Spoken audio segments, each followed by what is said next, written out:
Là où les actions de grâce ont abondé, les écrits des cieux s'ouvrent et la bénédiction inonde. Là où les actions de grâce surabondent, les écrits des cieux s'ouvrent et la bénédiction inonde. As-tu déjà connu des inondations dans ta vie? Comprends-tu ce que veut dire inonder? Qu'est-ce qui a permis à Noé de bénéficier de l'arche? La Bible dit, dans ce monde où le péché battait son plein, Noé a trouvé grâce. Tu ne peux pas trouver quelque chose que tu ne cherches pas. Si Noé a trouvé grâce, c'est que Noé cherchait la grâce. Dans un monde de péché, dans un monde en péril, dans un monde où tout va mal, cet homme-là cherchait quoi? La grâce. Et quiconque cherche la grâce pose des actes de quoi? Des actes de grâce.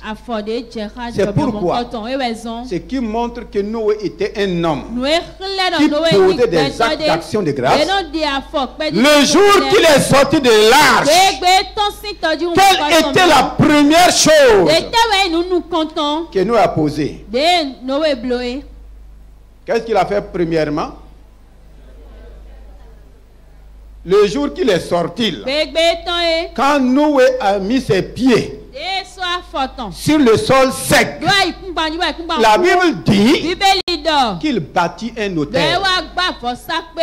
Et il a choisi parmi les oiseaux purs, les animaux purs. Et qu'est-ce qu'il a fait? Il a offert un holocauste à Dieu. Cela montre qu'effectivement, parmi tous ces milliards d'hommes dont les pensées étaient empoisonnées, les cœurs empoisonnés, les vies empoisonnées, il y avait un homme qui cherchait la grâce de Dieu et qui posait des actes de grâce.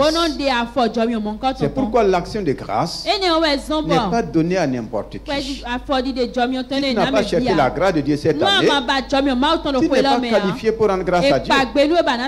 Ou bien, pourquoi tu vas poser un acte dont tu es ignorant? Et quand il a posé l'acte en offrant les animaux purs, comme offrande, comme holocauste, Dieu va encore restaurer la bénédiction sur la terre. C'est par Noé, à cause de son obéissance, que Dieu va encore restaurer la bénédiction d'Adam et de Ève au commencement. C'est pourquoi nous disons, là où les actions de grâce ont abondé, les écrits des cieux s'ouvrent et la bénédiction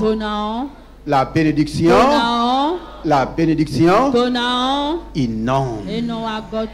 Ici, ce n'est pas l'eau qui va t'inonder. Ici, ce n'est pas l'eau qui va t'inonder. À cause du péché, l'eau a inondé les hommes au temps de Noé. À cause de l'obéissance de Noé, Dieu a restauré la bénédiction sur la terre. À cause de l'obéissance de Jésus-Christ, lui dit maintenant, toutes les bénédictions dans le royaume des cieux contenaient. Est-ce que tu es déjà tombé sur ce verset? Éphésiens 1, le verset 3, parole vivante. Il faut noter cela pour comprendre. C'est ce que tu vas vivre, c'est ce que nous allons vivre. Par l'obéissance de Jésus-Christ, il a plu plu à Dieu, au lieu d'inonder les hommes par l'eau, il a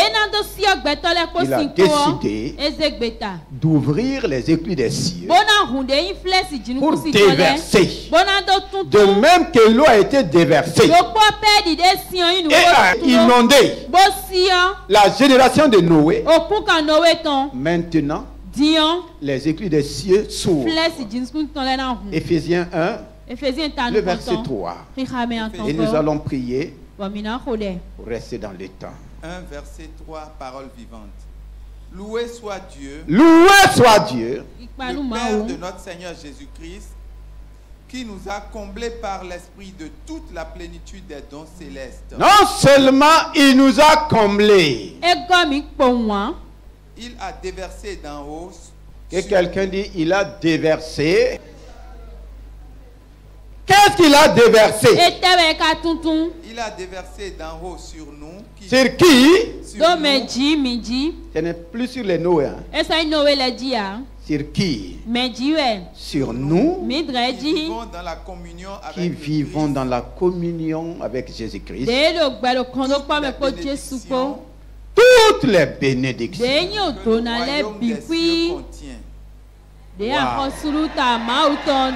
Amen.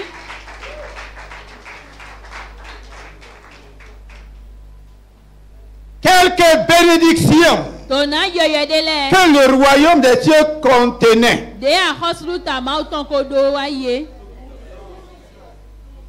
Ah bon?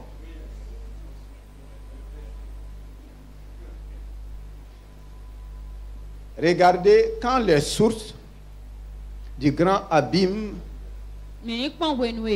ont jailli. Qu'est-ce qui s'est passé? L'eau s'est déversée jusqu'à noyer jusqu'à toutes les grandes montagnes.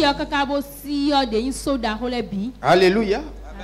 Maintenant, par Jésus-Christ, le Seigneur dit qu'il a déversé sur nous comme l'eau qu'on verse sur toi. Il a déversé. Ici, là, ce n'est pas simple donner. Alléluia. Ici, là, ce n'est pas simple donner. Il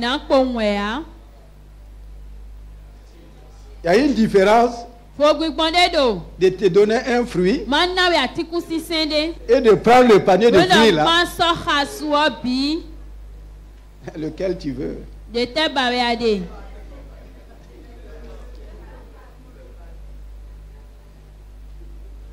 Tu es prêt? Je peux le faire.